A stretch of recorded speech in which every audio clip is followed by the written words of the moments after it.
तो ये आपके पास जो टास्क 2 का टॉपिक है, ये रिसेंट एग्जाम में आया था। तो मैं आज की वीडियो में मैं आपको बताऊंगा कि कैसे इसको आईडीपी के अकॉर्डिंग जेन्युइनली 8 बैंड तक कैसे कैसे लिखना है without using any complex sentence formation और without using any fancy vocabulary. क्योंकि बच्चों को पता ही नहीं है कि आईडीपी के अकॉर्डिंग, इंट्रो आईडीपी के अकॉर्डिंग बॉडी पैराग्राफ कैसे लिखते हैं, एंड तक इंपॉर्टेंट है, कंक्लूजन तक। सबसे पहले टॉपिक देखिए, some people think that parents should teach their children how to be a good member of society, others how believe that schools is the best place to learn this। यहाँ पे दो views दिए हुए हैं, discuss both view and give your opinion. Views पहला कह रहा है पेरेंट्स को सिखाना चाहिए बच्चों को गुड मेंबर ऑफ सोसाइटी कैसे बनना है। गुड मेंबर ऑफ सोसाइटी का मतलब आप लगाओ भी कंप्लीट बच्चे में मॉरल वैल्यूज कौन डाल सकता है। Moral values, how to behave, how to communicate, help करनी है कि नहीं करनी, रूल्स रेगुलेशन, सब कुछ इसमें आ जाता है। तो कुछ कह रहे हैं पेरेंट्स को सिखाना चाहिए, कुछ कह रहे हैं नहीं स्कूल में सीखना है। स्कूल का मतलब है टीचर्स को सिखाना चाहिए। तो आपका क्वेश्चन है भी दोनों व्यूज को डिस्कस करें और अपना ओपिनियन दिए। ठीक है, पहले व्यू में मैं डिस्कस करूंगा पेरेंट्स का, दूसरे में डिस्कस करूंगा मैं टीचर्स का, और थर्ड में मैं अपना ओपिनियन दूंगा। मेरा ओपिनियन कुछ भी हो सकता है, मैं पेरेंट्स की तरफ भी जा सकता हूँ, मैं टीचर्स की तरफ भी जा सकता हूँ, मैं दोनों के बारे में बता सकता हूँ। ये मेरा ओपिनियन कुछ भी हो सकता है, दोनों को मैं मना भी कर सकता हूँ, ये दोनों ही नहीं सही। मतलब ये आपका पर्सनल व्यू है, आप कुछ भी लिख सकते हो। ठीक है, देखो थोड़ा सा डिस्कस करें पेरेंट्स का क्या रहता है। पेरेंट्स के साथ बच्चा बहुत टाइम स्पेंड करता है, बच्चे अपने पेरेंट्स से बहुत ज्यादा इन्फ्लुएंस करते हैं, और वो हमेशा ट्राई करते हैं कॉपी करने की, है ना। बच्चों की आदत होती है कॉपी करने की। अगर पेरेंट्स अच्छे से रूल फॉलो करेंगे, अच्छे से बातें करेंगे, बिहेव करेंगे, तो बच्चा भी ऑब्वियस है अच्छे से बिहेव करेगा। और टीचर्स को मैं सपोर्ट करूंगा भी टीचर्स हैव एक्सपीरियंस, उनको एजुकेशन ही ऐसी मिली है, उनको ट्रेनिंग ऐसी मिली है बच्चों के साथ डील ही करना है। सो दे हैव एक्सपीरियंस। तो इस तरीके से साथ में लिखूंगा, और अपना ओपिनियन में जो भी होगा वो मैं इंट्रो में ही बताकर जाऊंगा, मेरा ओपिनियन ये है।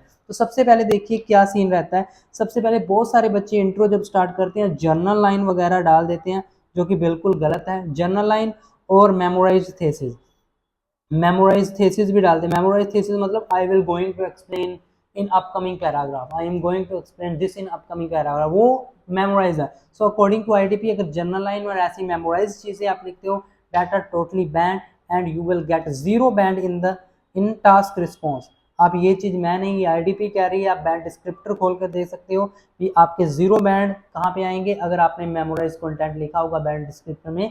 कंप्लीटली ये चीज मेंशन की हुई है। अब बस स्टार्ट करते हैं इंट्रो। तो सम पीपल को मैं लिखता हूं एक कंसीडरेबल, थोड़ा सा मैं थोड़ा सा तेजी से चलूंगा, बीच बीच में हो सकता है मेरे से कोई स्पेलिंग मिस्टेक हो जाए। सो बहुत सारे बच्चे उसी को इशू बना लेते हैं।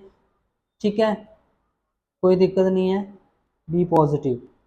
सम a considerable amount of individuals believe that. सबसे पहले इंट्रो में होता क्या है, इंट्रो में एक तो आपने करनी है पैराफ्रेजिंग, बिल्कुल सिंपल पैराफ्रेजिंग, कोई वोकेबलरी का यूज नहीं करूंगा। Second, I give answer to the question, answer to the question, और इसमें क्वेश्चन का आंसर होगा मेरा व्यू। ठीक है, so a considerable amount of individuals believe that parents को मैं पेरेंट्स ही लिखूंगा, parents are mostly responsible for making their child a good citizen। Okay, this is the paraphrasing of line number first। बिल्कुल सिंपल सी, हर एक बच्चा लिख सकता है। ठीक है, और दूसरी तरफ यहाँ पे मैं कनेक्टर लगाऊंगा ऑन द अदर हैंड, ये मेरा कनेक्टर है। जब भी लाइन के बीच में कनेक्टर आएगा, आगे और पीछे दोनों तरफ कॉमा आएगा। On the other hand, some considered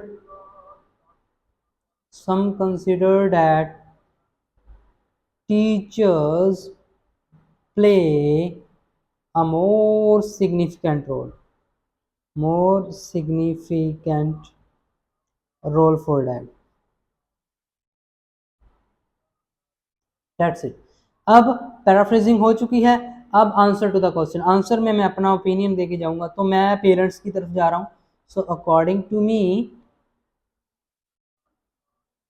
parents should be a better option. तो ऐसे लिख के जाना है आपने, should be a better option. अब यहाँ पे ऐसे लिख कर छोड़ नहीं देना, you have to give the logical reason भी पेरेंट्स को क्यों आप मान रहे हो। तो मैं यहाँ पे बता रहा हूँ reason, because teenagers spent most of their time with them as compared to teacher. So that is my logic reason, sorry, that is the reason as compared to teachers, क्योंकि अब वो टाइम ज़्यादा उनके साथ स्पेंड करते हैं। इस चीज़ की एक्सप्लेनेशन अब मैं बीपी में बताऊंगा, लेकिन मैंने अपना छोटा मोटा आइडिया बता दिया। तो this is a perfect intro, जिसमें मैंने पहले बिल्कुल सिंपल से यहाँ से लेकर यहाँ तक की पैराफ्रेजिंग, ओके, उसके बाद मैंने आंसर दिया क्वेश्चन का। क्वेश्चन था आपका ओपिनियन, तो ये मैंने दे दिया। अब यहाँ पे मैं फर्स्ट पीपी बनाऊंगा। आपके दो व्यूज हैं, पेरेंट्स और टीचर वाले। तो फर्स्ट पीपी मैं पेरेंट्स को सपोर्ट करता हूँ, बीपी नंबर फर्स्ट स्टार्ट कर रहा हूँ।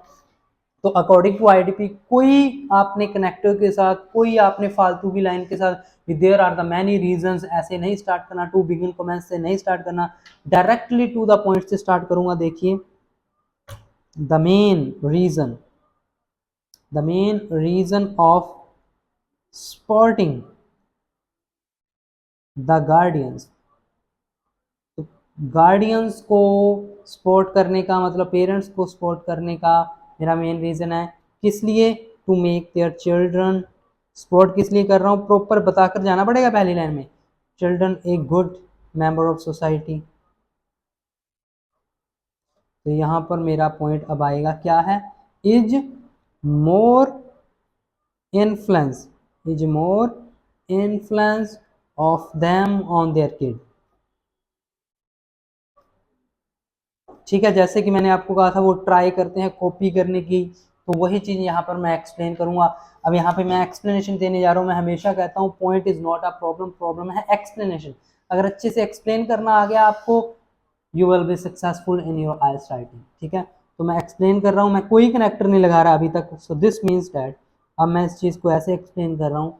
ठीक है, majority of children try to imitate means copy, try to imitate their parents। हमेशा क्या करते हैं वो, try to imitate। ठीक है, if parents behave well, if parents behave well and act in a good manner and act in a good manner, then it will directly, impact, it will directly impact on the nature of child too, that's। तो यही मैं आपको पहले ही बता रहा था, वो copy करते हैं। अगर पेरेंट्स अच्छे से बिहेव करेंगे, अच्छे से एक्ट करेंगे, तो बच्चे का उसके ऊपर डायरेक्टली इम्पैक्ट पड़ता है और वो भी सेम चीज़ ट्राई करेंगे। तो this is the proper explanation. ठीक है, एक्सप्लेनेशन हो चुकी है। अब मैं यहाँ पे आपको एग्जांपल बताता हूँ। सर्वे वाले एग्जांपल्स आर टोटली बैंड, तो कभी भी सर्वे और डाटा वाला एग्जांपल मत डाल देना। तो फॉर एग्जांपल मैं हमेशा नेचुरल सा एग्जांपल लिखता हूँ। ठीक है, नेचुरल और पर्सनल भी आप लिख सकते हो। ठीक है, एग्जांपल देखिए, मेरे माइंड में आ रहा है कि most of the kids, most of the kids of athletes, most of the kids of athletes also want to become sportsman, also wants to become a sportsman because they get influenced from the success stories of their parents। अब देखो, ठीक है, तो मैंने proper logical के साथ जैसा मैंने आइडिया लिखा था वैसा ही मैंने यहाँ पे लिख दिया। भी बच्चे क्या करते हैं, हमेशा ट्राई करते हैं कॉपी करने की। तो मैंने कहा जो एथलीट्स हैं ना, उनके बच्चे भी एथलीट ही बनना चाहते हैं, क्योंकि वो पेरेंट्स को कॉपी करते हैं। उनके घर में माहौल ही स्पोर्ट्समैन वाला है, उसके घर में माहौल ही एथलीट्स वाला है, तो वो उनकी स्टोरी सुनते हैं, उनकी लाइक जो उनके रिवार्ड्स आते हैं उनको देखते हैं, and they get influence and they also want to become like them. तो ये चीज़ है भी, अगर पेरेंट्स अच्छे से बिहेव करेंगे, अच्छे से लाइक अपना फ़र्ज समझेंगे सोसाइटी को वापस देने का, ठीक है, रिटर्न करने का, तो बच्चे भी उस चीज़ को देखेंगे and sorry and they also want to become like them. तो इसलिए अच्छे से, कितना अच्छा एग्जाम्पल है। आई डोंट, मुझे नहीं लगता भी ऐसा कोई मुश्किल वर्ड मैंने यूज किया है, हर एक सिंगल बच्चा ऐसे लिख सकता है, हर सिंगल बच्चा। तो इसको रिजल्ट देकर खत्म करते हैं। So therefore parents are more responsible for building a better part of community to their name, to their children। That's simple सा रिजल्ट लिख दे, देखिए कितना आसान है, बहुत इजी है बच्चे, बहुत इजी है। हर सिंगल बच्चा ऐसे लिख सकता है, कोई मुश्किल काम नहीं है यहाँ पे, ठीक है। अगर आप अच्छे से करो तो जेन्युइनली हर सिंगल बच्चा अच्छे से 7+ बैंड तक जा सकता है, ठीक है। अब मैं बात करूँगा आपके टीचर्स की, ठीक है, कि टीचर्स का क्या रोल है, और उसके बाद मैं बात करूँगा आपके अपने व्यू की, ठीक है। तो मैं स्टार्ट कर रहा हूँ सेम जैसे मैंने BP1 स्टार्ट किया है, सीधा डायरेक्ट पॉइंट से, तो इसमें भी मैं डायरेक्ट पॉइंट से स्टार्ट करूँगा। सो द प्राइम, मैंने बताया था अभी टीचर्स में मैं एक्सपीरियंस की बात करूँगा, they have experience, they have like they get training to deal with the children. So the prime cause of choosing teacher to make a good citizen from a child is their, वही बात कर रहा था, experience. तो मेरा पहला point है their experience, सबसे प्राइम रीजन है, कॉज है उनका एक्सपीरियंस। अब इसको करूँगा एक्सप्लेन, एक्सपीरियंस कैसे। So this is because teachers spend, spent आएगा यहाँ पे, teachers spend many years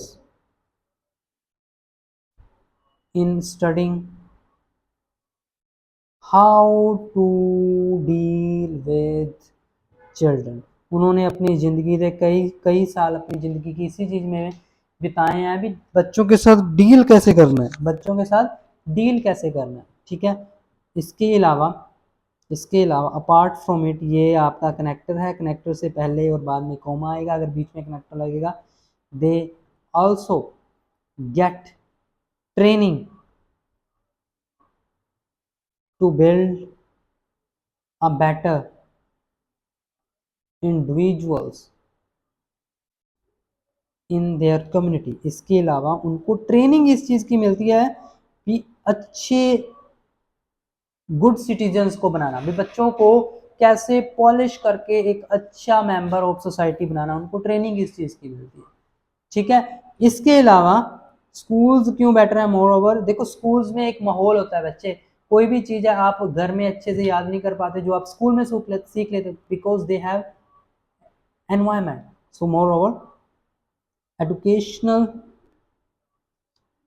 institutes are the only place where children get a perfect environment for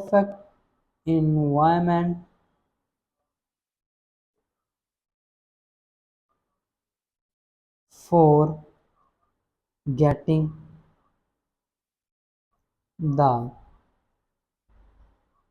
knowledge about discipline as well as how to behave in society। That's तो perfect environment मिलता है, कैसे आपको deal करना है, कैसे आपको सीखना है, और कैसे डिसिप्लिन की नॉलेज आपको स्कूल में ही मिल पाती है। तो एज अ रिजल्ट इसको ख़त्म करते हैं। Schools are also prove beneficial to teach moral values to children more easily, that's it. देखिए कितना आसानी से आपने दोनों बीपीज को लिख दिया। देखो स्पेलिंग मिस्टेक हो सकती है, छोटी मोटी गलतियां हो सकती है, लाइव लिख रहा हूँ, छोटी सी मिस्टेक को कमेंट में आके बढ़ाने की कोई जरूरत नहीं है। मैं पहले ही अपनी गलती मान लेता हूँ, भी हो सकता है, लेकिन मेरा यहाँ पे मेन पर्पस वीडियो का ये है भी आपको बताना, आपको टेम्पलेट्स की दुनिया से बाहर निकालना, आपको दिखाना भी कितनी सिंपल है राइटिंग, जो आपको कॉम्प्लेक्स करके इंस्टीट्यूट्स वाले दे देते हैं। आपको वोकैबुलरी सेंटेंस फॉर्मेशन के झंझट में बस आपको घुमाया जा रहा है ताकि आपका टाइम बर्बाद हुआ। मैं कहता हूँ इतना सिंपल। अब अगर मैं आपको बात कहूँ भी ये चीजें जो मैं आपको दिखा रहा हूँ या लिखवा रहा हूँ, ये मैंने कहीं से नहीं सीखी, ये अपने आप सीखी है। कोई इंस्टीट्यूट कोई टीचर नहीं आपको सिखाएगा, ये मेरी 3-4 साल की मेहनत है। और यही सेम तरीके के साथ हर सिंगल टाइप का टास्क, हर सिंगल टाइप का टास्क मैं अपनी क्लास में बच्चों को करवाता हूँ। क्लास की इंफॉर्मेशन मैं दे दूं, 15 डेज का मैं हमेशा बैच स्टार्ट करता हूँ, जो राइटिंग का मेरा एकेडमी का बैच चल रहा है। 15 डेज में मैं हर सिंगल टाइप का टास्क उन बच्चों के सामने लिखता हूँ, जैसे ये लिख रहा हूँ ना, ऐसे बच्चों के सामने लिखता हूँ, हर सिंगल टाइप का टास्क बच्चों के सामने लिखता हूँ। ठीक है, सारे टास्क को 15 दिन में कंप्लीट करवा देता हूँ। मंडे से फ्राइडे क्लास रहती है, सैटरडे ऑफ, संडे ऑफ। ठीक है, 15 दिन का मतलब ये नहीं है अभी सैटरडे संडे बीच में ऐड करता हूँ, नहीं, जिस दिन क्लास लगती है उसी दिन को मैं काउंट करूंगा। टाइमिंग 6 to 6:50, फी 1500, सारे टाइप के टास्क करवाता हूँ, डेली की रिकॉर्डिंग भी मिलेगी, राइटिंग चेकअप भी होती है। इतना ट्रस्ट मैं आपको दे दूं, जिस बच्चे ने मेरी क्लास ज्वाइन कर ली ना एक बार राइटिंग की, उसको कोई वीडियो कोई क्लास लगाने की जरूरत नहीं पड़ेगी। 7+ बैंड तक ले जाऊंगा, मेरी गारंटी है 100%। क्योंकि उनके सामने जब ऐसे मैं लिखूंगा टास्क, एक एक डाउट उनका लूंगा, बीच में ही बच्चा इजिली पूछ सकता है, हर चीज क्लियर होगी, बच्चे आपको पता चलेगा भी आईडीपी के अकॉर्डिंग कैसे लिखना है। इसके अलावा जीटी के लिए मैं जल्दी क्लास स्टार्ट कर रहा हूँ, सेम 15 डेज की, लेकिन एट ए टाइम मेरे पास मेरे 3-4 साल का सारे मेहनत जो मैंने सीखा है, जो मैंने किया है, आईडीपी के रूल्स रेगुलेशन, आईडीपी के 9 बैंड के सैंपल्स के लिए मैंने अपना राइटिंग का कोर्स डिजाइन किया है। जीटी एकेडमिक दोनों के लिए है। इसमें मैंने हर सिंगल टाइप के टास्क 1 और हर सिंगल टाइप के टास्क 2 के ऊपर डिटेल में वीडियो लेक्चर्स इस कोर्स में डाले हैं। हर सिंगल टाइप पे एक एक टास्क, हर सिंगल टाइप पे एक एक टास्क 2 टास्क 1 दोनों पे वीडियोस मिलेंगी। वीडियोस प्रॉपर 50-50 मिनट्स की पूरी डिटेल में। ठीक है, जीटी एकेडमिक दोनों के लिए। इसके अलावा मोस्ट इंपॉर्टेंट, आपको ओरिजिनल 9 बैंड के सैंपल्स मिलेंगे, टास्क 1 और टास्क 2 के पीडीएफ सैंपल्स भी, कैसे लिखना है आपको आइडिया आएगा। 30 से 40 पीडीएफ इसमें आपको मिल जाएंगे। वीडियोस एक तरफ है और पीडीएफ मोस्ट इंपॉर्टेंट एक तरफ।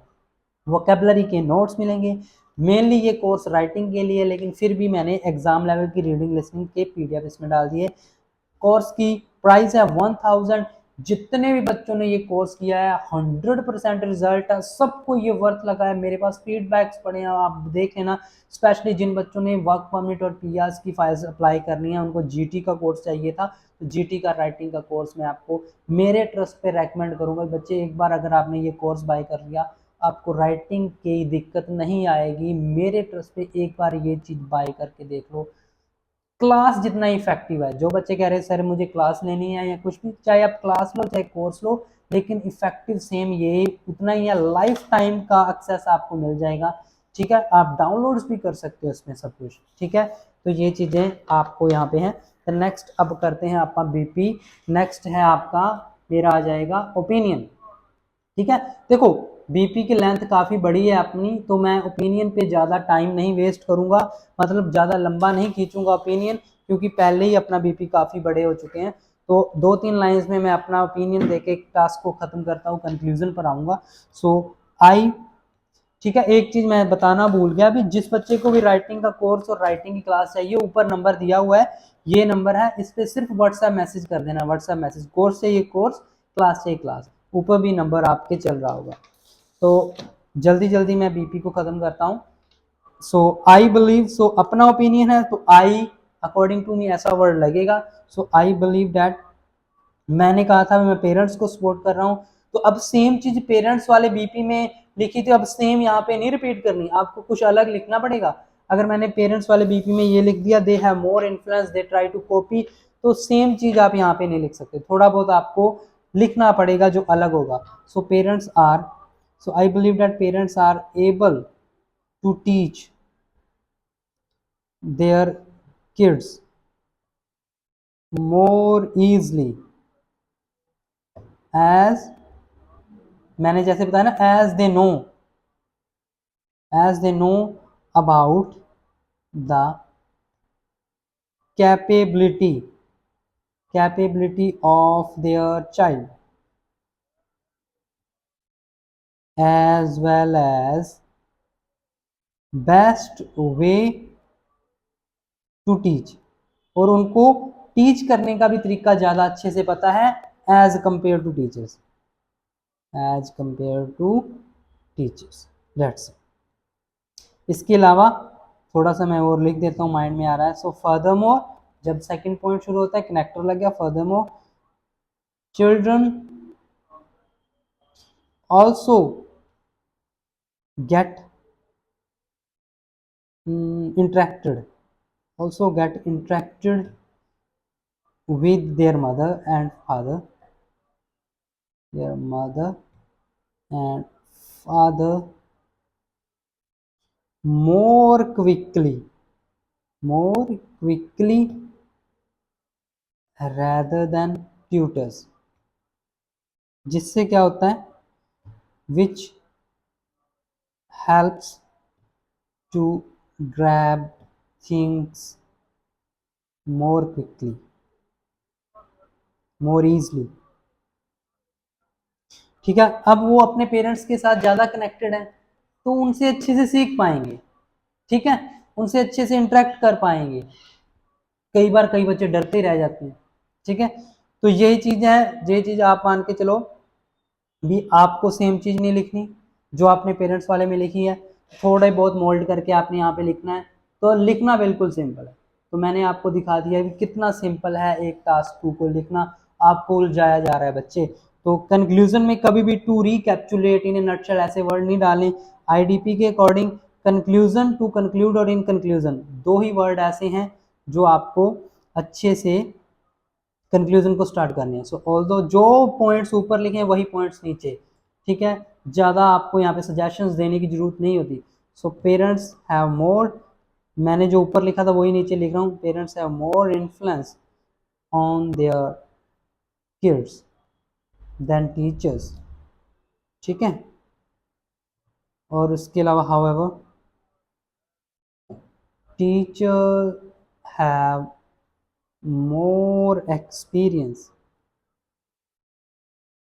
and teaching training